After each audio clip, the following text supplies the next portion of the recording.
बाबडे हळद होय.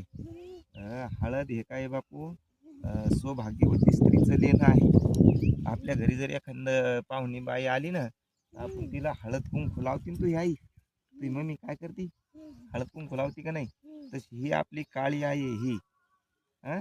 ही काळी आई धनधान्य देई जोडती मनाचे नाते आपली आई. हिच्यामध्ये पहिल्यांदा कोणत्याही शेतकऱ्याने हळद लावावं आणि हळद लावल्यावर नंतर शेतीमध्ये दुसऱ्या कामाला सुरुवात करावं. बघ हे एकाच कांडीचं एवढं झालं हे किती खास पीक आहे हळदीचं. पण लोक सोयाबीन लावतात सोयाबीन मजूर मिळत नाही तर कोणी तूरच पेरतात कोणी बाजरी कोणी मका.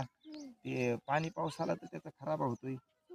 पुन्हा त्याला रोही डुकर खातात याला रोही डुकरही खात नाहीत आणि वेळेला मजूरही नाही कडू नाही लागत उगीर लागते. आणि हळद एक औषधी आहे